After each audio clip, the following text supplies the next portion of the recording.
Tens of thousands of workers are on strike across the UK in schools, universities and Royal Mail as people protest about pay and conditions. Almost every state school in Scotland is shut in the first national education strike since the 1980s.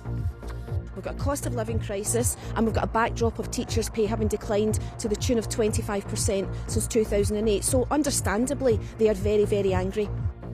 150 universities are also affected by industrial action, and we'll have the latest on the talks between unions and the government about the rail strikes. Also this lunchtime. The UK's biggest ever anti-fraud operation. 70,000 possible bank scam call victims are being contacted by the police. The families in Taliban-controlled Afghanistan now having to make shocking decisions so that they can feed their children. The England captain Harry Kane will be fit to play in tomorrow's World Cup match against the USA.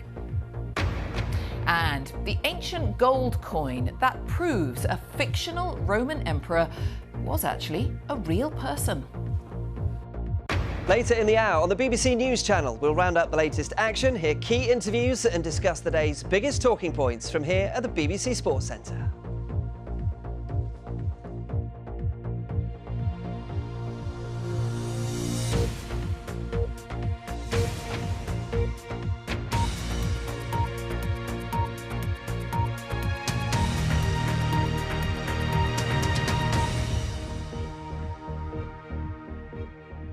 Good afternoon. Welcome to the BBC's Lunchtime News. Tens of thousands of workers are on strike in a series of walkouts across the UK, affecting schools, universities and Royal Mail sorting offices. Scotland is facing its first national strike by teachers for nearly 40 years, after a revised pay offer was rejected by unions as insulting. Meanwhile, lecturers and other academic staff at universities are taking industrial action over pay, pensions and contracts. We'll have more on that in a moment. First, our correspondent Alexandra Mackenzie has the latest on the impact on primary and secondary state schools across Scotland. They braved the cold at this picket line in Cambuslang this morning. Most primary and secondary schools across the country are closed. Thousands of teachers from Scotland's biggest teachers' union, the EIS, are striking over pay. They should have had a pay rise in their bank accounts on the 1st of April. They have received nothing, zero. We are now at towards the end of November. We've got a cost of living crisis and we've got a backdrop of teachers' pay having declined to the tune of 25% since 2008. So understandably, they are very, very angry. The latest deal on the table would have seen lower paid teachers receive a rise of up to 6.85%. It's more than the previous 5% offer, but well below the 10% increase the unions want. Teachers say they are angry and frustrated at the latest pay offer, but the Scottish Government says that 10% is just not affordable. We have a fixed budget. It is already fully utilised for this year, so to do anything that would increase the resolution that we have on this would mean that money would have to come from elsewhere. So I'm very disappointed that we're moving to strike action. It's disruption for our children and young people and their families that we simply don't want to see.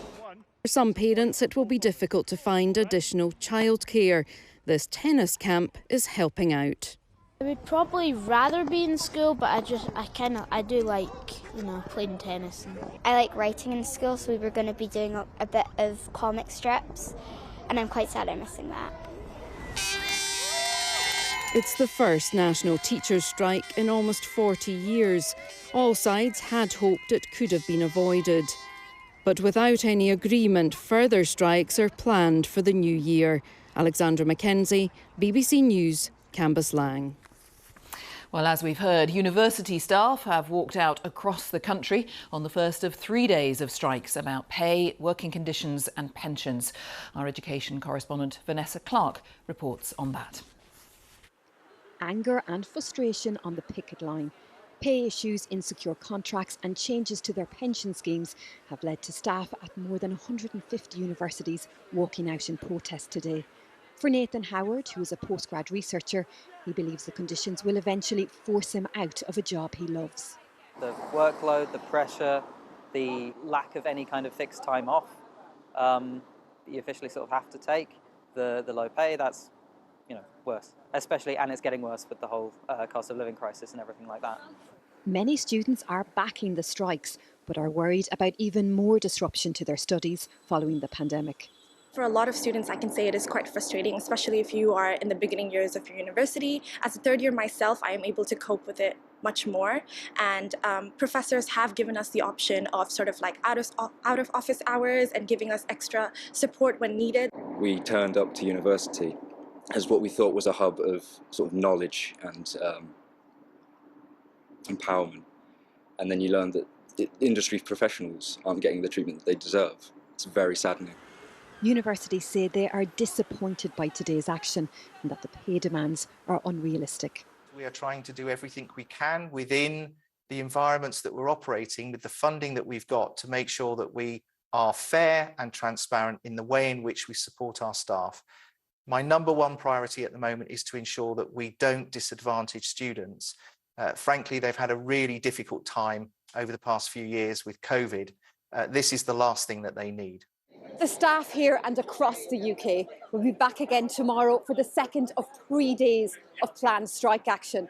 But if negotiations continue to end in deadlock, there may be much more disruption for students in the coming months. Vanessa Clark, BBC News, Sheffield. Well, thousands of postal workers have begun a 48-hour strike in a long-running dispute about pay, jobs and conditions. Royal Mail said it had made its best and final offer to staff and accused unions of holding Christmas to ransom.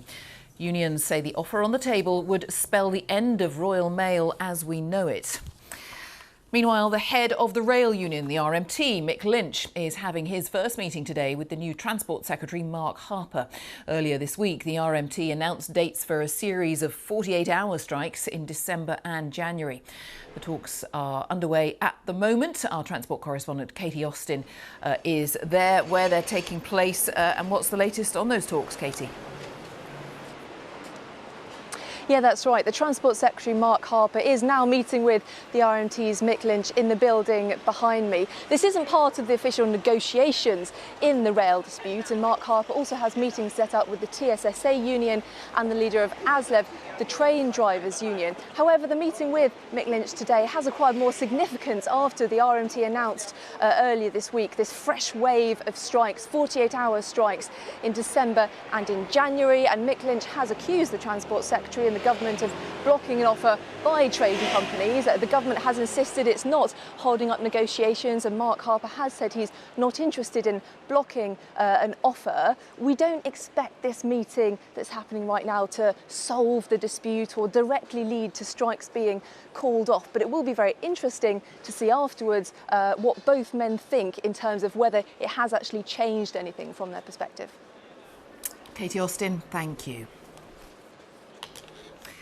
Net migration to the UK has climbed to a record 500,000, driven by a series of world events, including the war in Ukraine and the end of COVID lockdown restrictions. New figures from the Office for National Statistics suggest just over 500,000 more people are estimated to have moved to the UK than left in the 12 months to June 2022. That's a sharp rise on the previous year. Let's find out more from our correspondent Dominic Casciani, who is with me. Explain the context of all of this, what these numbers are telling us, Dominic. Yeah, I mean, this is massive. It's a new record. In the run-up to the Brexit referendum, we were hitting net migration records then of about 340,000 people in any given year, more arriving in the UK than were leaving. We've now hit more than 500,000, 504,000 to be exact. But what that masks is overall immigration is 1.1 million. So 1.1 million people have come in, 1.1 million people extra have come into the UK. About half of them have left. There's been a lot of delayed travel because of the pandemic, and it looks like effectively the tap has opened on global migration because of the lifting of travel restrictions. So for instance, we've got an enormous number of students coming into the UK at the moment, 277,000 tourist visas issued, which is almost a doubling of what it was before. And if you look at these figures here, I just want to show you something which is really interesting going on. The light blue, the cyan line at the bottom, that shows net migration from EU citizens. That's basically been dropping off a cliff. since the Brexit referendum. People have been going home. Complicated factors there, some of that to do with the strength of the pound. But migration into the UK from the rest of the, from non-EU countries, that has shot up. Now, that is mostly workers and students, but also some other really unique factors as well. Lots of Ukrainians who've been given visas because of the, obviously the war, they need protection. Lots of people coming in from Hong Kong who have recourse to British nationality because of the instability there and their right to come and live here. And also lots of Afghans as well have been brought in. So a real unique basket of circumstances. And what some experts are saying is while this is a record, it may not be actual long-term trend. We're going to have to see what's going on. Just one final thing as well, Jane. None of this actually relates to the small boats crossings. That's a separate set of data. And it's actually a very, very small proportion, about 73,000 this year so far in the overall figures. Dominic Casciani, thank you. Police will be sending texts to about 70,000 people over the next 48 hours to warn them they've been victims of fraudsters trying to steal their money. In the UK's biggest anti-fraud operation, the Metropolitan Police have arrested a man accused of running an international service enabling fake phone calls. Some victims have lost thousands of pounds. Our Home Affairs correspondent Tom Simons explains.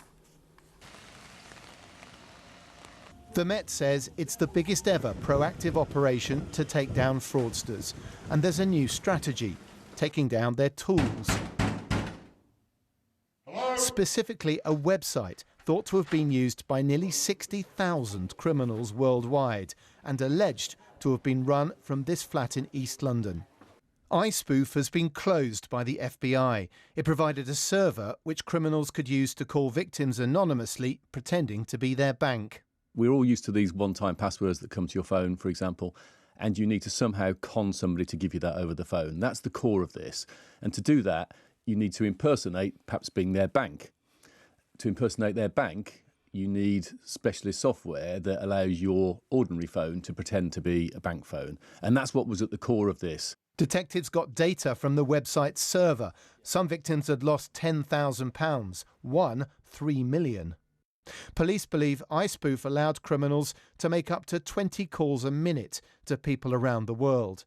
In the UK, they have evidence of 200,000 potential victims, possibly more.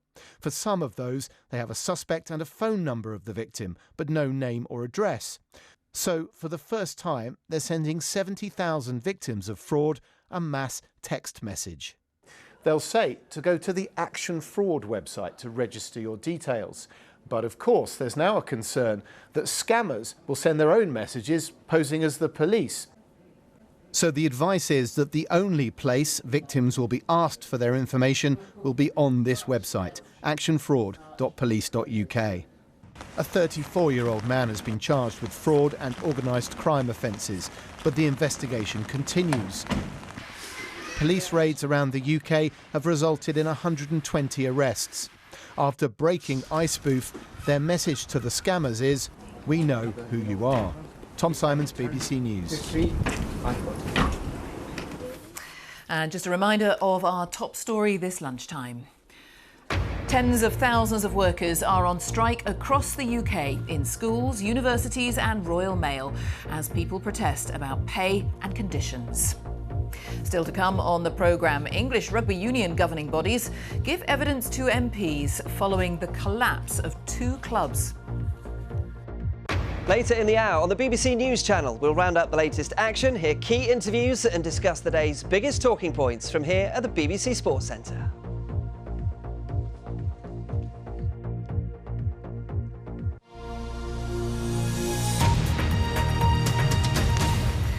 "15 months after the Taliban took control of Afghanistan, the United Nations has described the humanitarian situation there as a catastrophe. The country's economy has collapsed, the healthcare system is crumbling, and 6 million people are on the brink of starvation. The BBC has found evidence that some families are being forced to take extreme steps, including selling their daughters into early marriage to pay for food and medicine. Our Afghanistan correspondent Yogita Lamai reports from the city of Herat. Just outside Herat live tens of thousands, displaced by years of war and natural disasters. a second winter since the economy collapsed. In each home, a story of acute hunger. They came to us, wanting to be heard. We were shocked by what they said. Our children cry because they're going to bed hungry, so we give them tablets to put them to sleep. They'd be better off dead, Abdul Wahab said. Does anyone else also do the same thing? A lot of us, all of us, they said. Ghulam Hazrat was carrying the tablets with him. They were tranquilizers. Others later also showed us antidepressants they give their children. In the market, you can get 5 tablets for the price of 1 piece of bread. Ghulam said he gives it to his 1-year-old.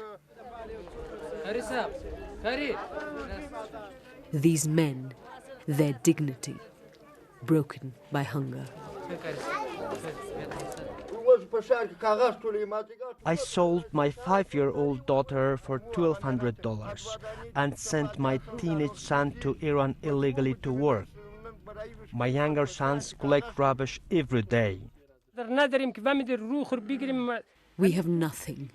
Where should we take our children and go? They asked. 4-year-old Nazia lives next door. She's been sold to be married to a boy from the southern province of Kandahar. Her father, Hazratullah, announced at the local mosque that he wanted to sell her because he couldn't afford to feed his family. At 14, Nazia will be sent away. I used most of the money to buy food and some for medicine for my son. Look at him. He's malnourished and needs treatment. I'd never think of selling my daughter if there was any other option. We didn't have to look hard to find these stories. They were behind every door we walked into. From what we've seen and heard, we know that there is a disaster unfolding on the ground here. Hunger is a slow and silent killer, and often its effects aren't immediately visible. But the truth is, we will never know the scale of what is happening here because no one is counting. People here feel abandoned by everyone, by the government that is currently running this country, and by the whole world. This is an emergency. More than half the country needs life-saving support. Millions are a step away from famine. Yogita Lemae, BBC News, Herat. China has recorded its highest number of daily COVID cases since the start of the pandemic nearly 3 years ago. That's despite crippling restrictions on everyday life, including snap lockdowns. Tightened measures have been announced for Zhengzhou, where workers at the world's largest iPhone factory have been clashing with security forces over COVID-related conditions and pay. Let's find out more from our China correspondent, Stephen McDonnell. Explain more about this, Stephen. Well, the streets are pretty quiet here in Beijing at the moment because of these measures in place to try to slow the spread of the coronavirus here in the Chinese capital. I mean, I was locked down myself earlier today. Our compound suddenly told us we had to remain indoors until we'd done a series of PCR tests, and then, as you can see, I've been allowed out. Well, that's not the case for residents in thousands of tower blocks in Beijing, where people for at least the next few days have to remain indoors. And, you know, this is happening all across China. This country's strict anti-COVID measures have not stopped the country today recording its highest ever number of infections, and it's putting enormous strain on the economy here. People who follow events here will have seen the workers at the Foxconn facility, the world's largest producer of Apple iPhones, clashing with police. And there are pressures in Guangzhou, there are pressures in Chongqing, in Tibet, in Xinjiang. They've been locked down for months. And all along, people just thinking, well, when's this going to end? If the government has an exit strategy, it certainly hasn't told people what it is. And so this is adding to the pressure on the system, the sort of panic and frankly, people's faith in the government and its ability to control the situation is crumbling all over the place. Stephen, thank you. Stephen McDonnell there. Nearly a third of ambulances arriving at hospitals in England are having to wait more than 30 minutes for their patients to be handed over to doctors and nurses. A transfer should be carried out within 15 minutes. These figures come from official data released today by NHS England. Our health editor, Hugh Pym, has been looking through all the figures, and even that alone, I suppose, reminds us, Hugh, of the pressures again on the NHS. Yes, Jane, this latest release from NHS England, the first of its regular winter weekly series of data publications, does underline absolutely the strains right across health and care in England. And those ambulance delays really are a symptom of log jams elsewhere. So let's take a look at a couple of other figures announced today.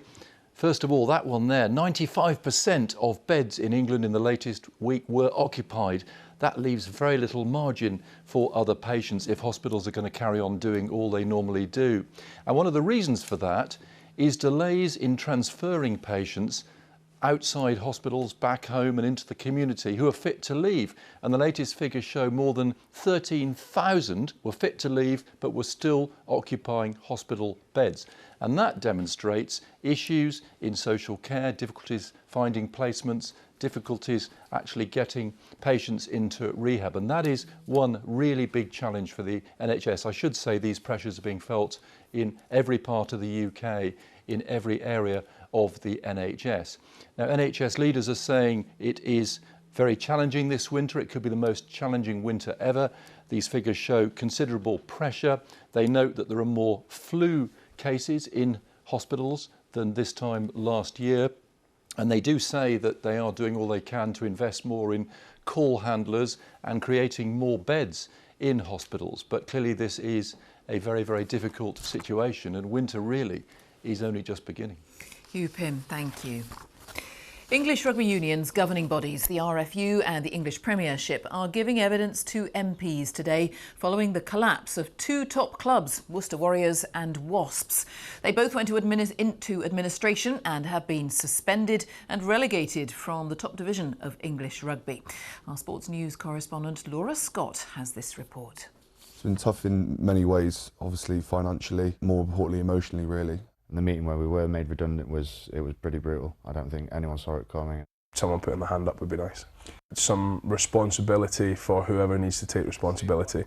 This is the human impact of rugby's financial crisis. Until last month, all three were professional rugby players. But when Worcester Warriors folded and then Wasps, all lost their jobs. Murray moved his young family down from Scotland last year after signing with Worcester, but the warning signs started over the summer, with players paid late or not at all.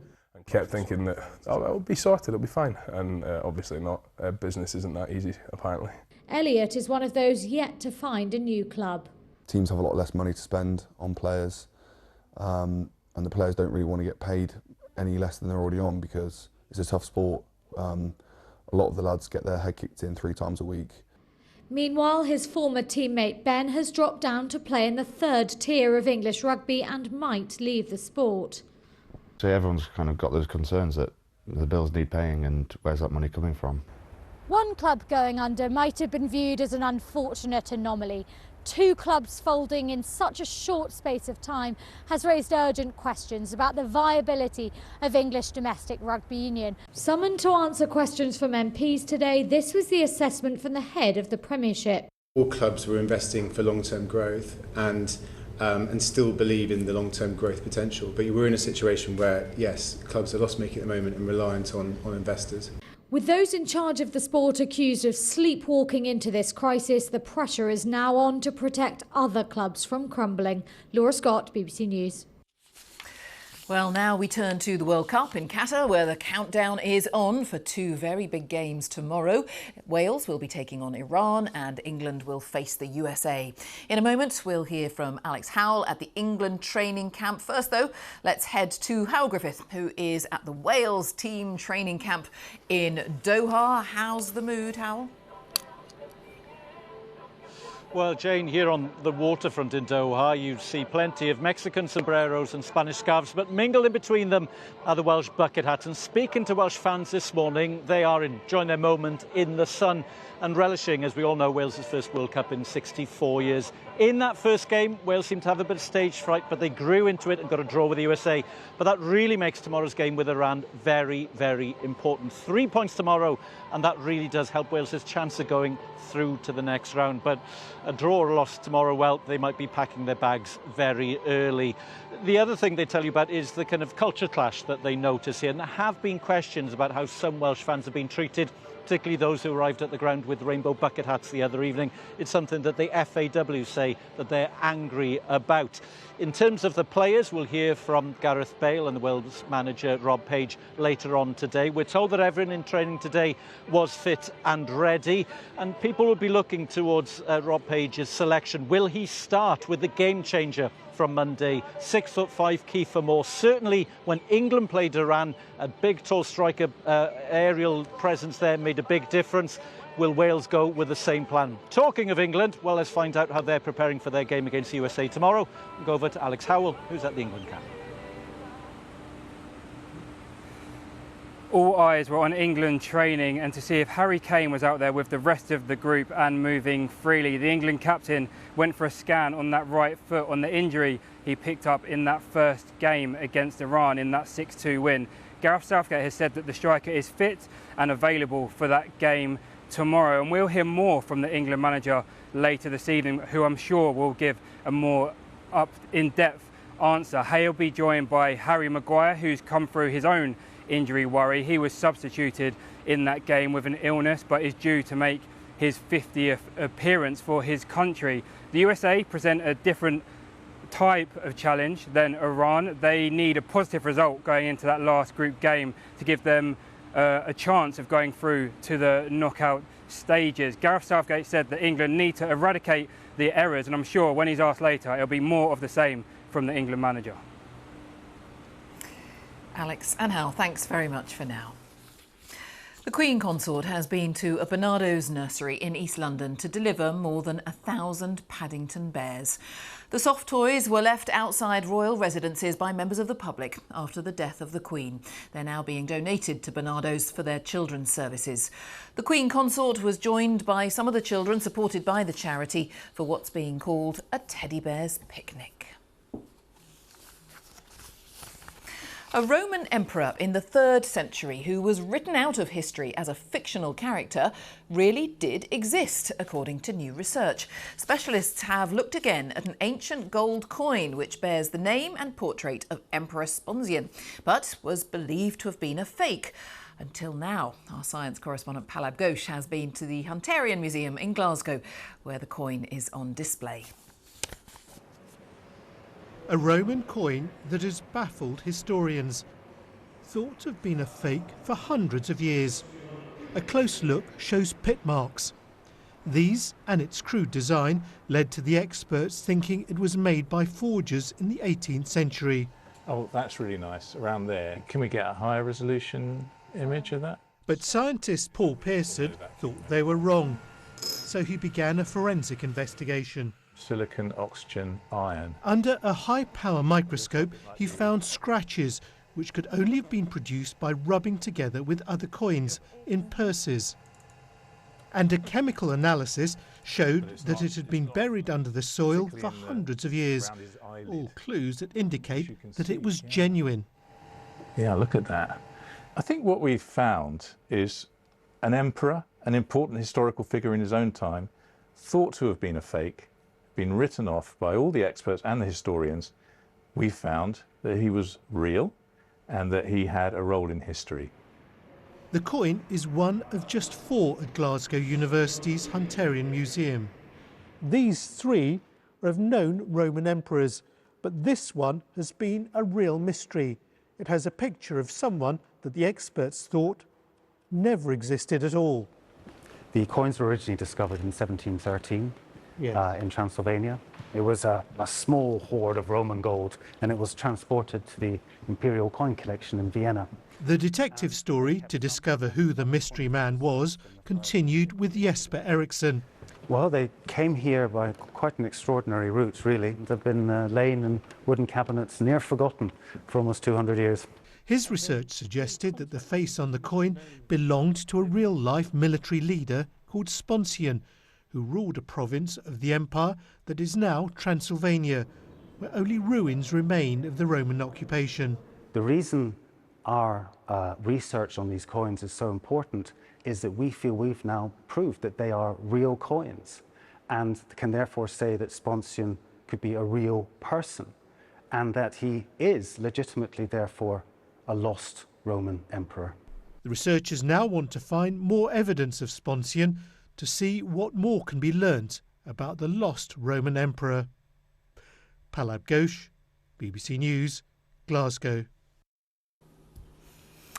And that takes us to a look at the weather. Darren Bett has joined me. A beautiful image behind you there, Darren. Lovely, isn't it? Yeah, it's a good example of what the weather's been like recently. Obviously, you've got the autumn colours, also had a lot of rain and some mild air as well. Now, tomorrow should be dry across many parts of the country with some sunshine, not as windy as today either. It's been dry so far today here in Northamptonshire, but the weather is still quite unsettled today. If we look at what's happening, got low pressure heading towards the northwest, pushing in this weather front here and blowing in a lot of cloud. That's been pushing our way. The rain on the weather front doesn't last very long. Let me show you the radar picture over the past few hours. It's a narrow band of rain, but it's very intense rainfall, accompanied by these squally, very strong winds, and you can see some thunder and lightning in there as well. That is continuing to march its way eastwards across England and Wales into more parts of Scotland, followed by some sunshine in the west and a few showers. And those temperatures are around 9 to 11 degrees, so that's near normal really for this time of the year. But it is going to be very windy where that rain sweeps its way across the UK,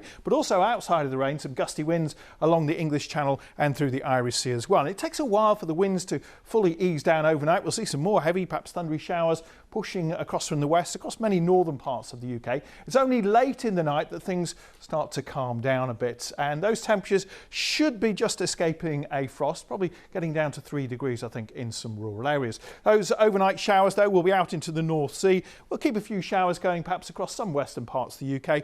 We'll see the wetter weather, though, pushing its way across northern parts of Scotland. Many other areas may well have a dry day. Decent amount of sunshine actually, and the wind's not as strong or as gusty as we're seeing today. And those temperatures on a par with today, perhaps slightly higher, getting up to 13, maybe 14 degrees across southern parts of England and South Wales. Now, heading into the weekend, a bit of a mixture really. We've got more weather fronts moving in very slowly from the Atlantic, and ahead of that we're picking up a stronger wind as well. And we may start the weekend across eastern parts of England with some sunshine before it clouds over here. A lot of cloud coming in during Saturday, rain developing across more of Scotland, across western parts of England and Wales, and affecting Northern Ireland from time to time. The winds will be stronger again on Saturday, maybe touching gale force around some southern and western coasts in the UK, but it's a southerly wind. It's blowing milder air further north across the UK, and in Scotland those temperatures are likely to be in double figures, perhaps 12 or 13 degrees. And it will be very mild actually on Saturday night into Sunday morning. This is where the rain is by then. We'll keep a lot of cloud on Sunday across southeastern parts of England. Maybe a bit of rain still around into the afternoon, but otherwise some sunshine and some showers out to the west, and those could be heavy and thundery once again. And those temperatures still pretty good, not rising very much actually from that mild start, 11 to 13 degrees. It does get colder though as we head into next week. Jane. All right, Darren, thank you, Darren Bett. And just a reminder of our top story. Tens of thousands of workers are on strike across the UK in schools, universities and Royal Mail as people protest about pay and conditions. And that is it from the lunchtime news for today. Goodbye from everybody here on BBC One. We will join our news teams now wherever you are. Have a good afternoon. Bye-bye.